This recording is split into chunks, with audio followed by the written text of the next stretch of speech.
नमस्कार दोस्तों, मैं विष्णु कुमार आप सभी का अपने YouTube चैनल के इस वीडियो पर हार्दिक स्वागत करता हूं। दोस्तों, आज के इस वीडियो के माध्यम से मैं आप लोगों को ऐसे क्वेश्चन का सॉल्यूशन करना सिखाऊंगा।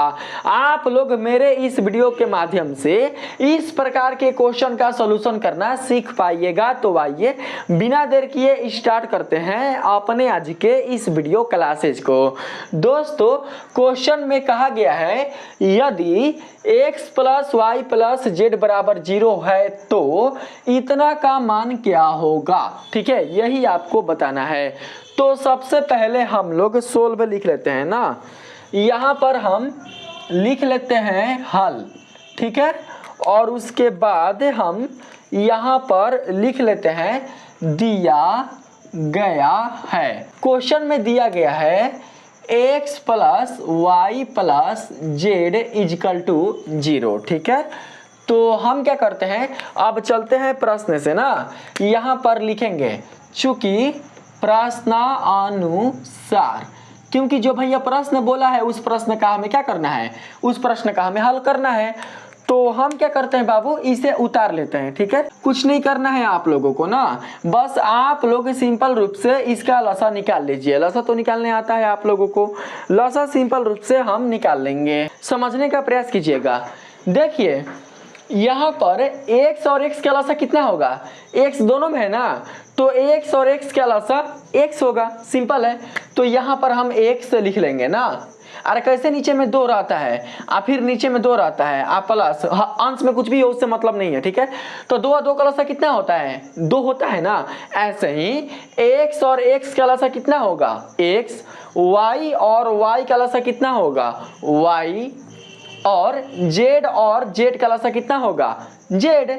बस इन तीनों का लसा हो जाएगा एक्स वाई जेड। ठीक है बाबू, अब क्या करते हैं हम लोग, एक्स वाई जेड में वाई जेड से भाग देते हैं। जब आप एक्स वाई जेड में वाई जेड से भाग दीजिएगा तो बचेगा एक्स। एक्स को यदि हम एक्स स्क्वायर के साथ मल्टीप्लाई करें तो क्या मिलेगा, एक्स को यदि हम एक्स स्क्वायर के साथ मल्टीप्लाई करें दोस्तों तो मिलेगा एक्स क्यूब है ना।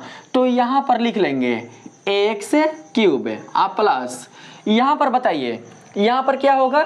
देखिए एक्स वाई जेड में एक्स जेड से भाग दिया जाएगा तो बचेगा वाई, वाई को वाई स्क्वायर के साथ गुणा किया जाएगा तो बचेगा वाई क्यूब।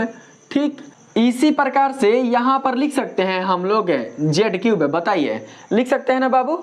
चलिए ठीक है, अब क्या करते हैं हम लोग, यहाँ पर लिखते हैं चूंकि सर्वसामिका के प्रयोग से एक्स क्यूब आ प्लस वाई क्यूब आ प्लस जेड क्यूब आ माइनस 3x वाई जेड। बताइए क्या होता है इसके बराबर, इसके बराबर होता है x plus Y plus Z आ इंटू एक्स स्क्वायर आ प्लस वाई स्क्वायर आ प्लस जेड स्क्वायर आ माइनस एक्स वाई आ माइनस वाई जेड आ माइनस जेड एक्स। ऐसे। ठीक है, आप लोगों ने 9th क्लास में इस सर्वसामिका के बारे में जाना होगा। देखिए यहाँ पर क्या है, x plus Y plus Z बराबर 0। तो यहाँ पर बाबू जब हम 0 लिखेंगे तो पूरा मान क्या हो जाएगा, पूरा मान भी 0 हो जाएगा, पूरा मान भी 0 हो जाएगा। जब यहाँ पर 0 आएगा और 0 का गुणा इन सबके साथ किया जाएगा तो पूरा का पूरा मान 0 के बराबर तो हो सकता है यहाँ पर। इसलिए एक्स क्यूब आ प्लस वाई क्यूब आ प्लस जेड क्यूब आ बराबर माइनस 3x वाई जेड उधर चला जाएगा। ठीक है, तो हम यहाँ पर चलते हैं समीकरण फर्स्ट और सेकंड से, समीकरण फर्स्ट और समीकरण सेकंड। ठीक है, इसी से चलेंगे तो लिखेंगे चूंकि समीकरण फर्स्ट और समीकरण सेकंड से एक्स स्क्वायर बटा Y Z plus Y square आ बटा में एक्स जेड आ प्लस जेड स्क्वायर आ बटा में एक्स वाई आ बराबर। बताइए क्या लिखेंगे, यहाँ पर लिख लेंगे हम लोग इतना के स्थान पर 3x वाई जेड अपॉन नीचे क्या होगा X Y Z, X Y Z X Y Z क्या होंगे, कट जाएंगे, कटा देंगे, ठीक है। बराबर नीचे क्या बचेगा बाबू, नीचे बचेगा 3 और यही हो जाएगा आंसर, ठीक है। तो दोस्तों इस प्रकार से हम लोग ऐसे क्वेश्चन का सॉल्यूशन कर सकते हैं, ठीक है।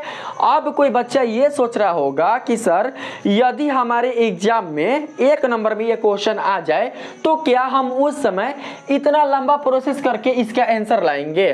तो बाबू आप लोगों को इतना लंबा प्रोसेस नहीं करना है। यदि आपके एग्जाम में ऐसा क्वेश्चन आ जाए और 4 ऑप्शन दिया हो और आप लोगों को कम समय में ही इस क्वेश्चन के लिए सही ऑप्शन सेलेक्ट करना हो या फिर ऐसे क्वेश्चन के लिए सही ऑप्शन सेलेक्ट करना हो तो उसके लिए आप लोग क्या करना कि डायरेक्ट आप लोग इसका सॉल्यूशन करना। कैसे करेंगे बताइए, इसको हम ऐसे करेंगे जल्दी से, ठीक है। देखिए हम सबसे पहले क्या करेंगे, इन तीनों का लसा निकाल लेंगे, तीनों का एलसीएम निकाल लेंगे। यदि किसी बच्चे को दिक्कत होगा तो आप लोग देखिए यहाँ पर देखिए तो x को है दुगो ना, तो दुगो के लिए हम एगो लिखेंगे, एगो। यहाँ पर y को है, y को है दुगो, तो दुगो के लिए एगो लिखेंगे। जेड को है, जेड दुगो, दुगो के लिए एगो लिखेंगे तो हो जाएगा एक्स वाई जेड, हो गया एलसीएम, यही हो गया एलसीएम, बस यही हो गया एलसीएम, ठीक है।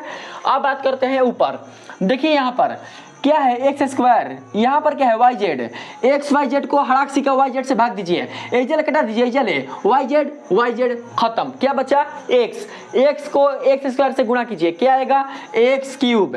जब एक्स क्यूब आ गया ना तो आप लोग बिल्कुल भी कटाने सटाने वाला काम नहीं कीजिएगा, डायरेक्ट उसके आगे लिखिएगा वाई क्यूब, फिर उसके आगे लिखिएगा जेड क्यूब, ठीक है। जब जेड क्यूब यहाँ पर आ जाएगा तो अब आप लोगों को आगे सॉल्यूशन करना होगा। जब इतना कर लीजिएगा तो आप लोग डायरेक्ट इतना के स्थान पर लिख लीजिएगा 3xyz। क्यों बाबू बताइए, अब बाटा में तो xyz हाईवे किया है, क्यों लिखेंगे, क्योंकि x plus Y plus Z बराबर 0 है। जिस स्थिति में x plus Y plus Z बराबर 0 होता है उस स्थिति में इतना का मान 3xyz के बराबर ही होता है।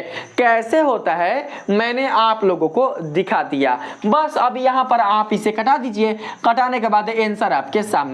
मैंने बहुत ही स्लो तरीका से आपको बताया है, आप चाहे तो फास्ट तरीका से बनाकर अपना आंसर ला सकते हैं। तो दोस्तों यदि यह वीडियो अच्छा लगा है आप लोगों को तो प्लीज आप लोग मेरे इस वीडियो को ज्यादा से ज्यादा लाइक कीजिएगा, सब्सक्राइब कीजिएगा और पसंद आए तो अपने दोस्तों में भी शेयर कीजिएगा। मिलते हैं फिर से एक नए वीडियो के साथ, तब तक के लिए धन्यवाद।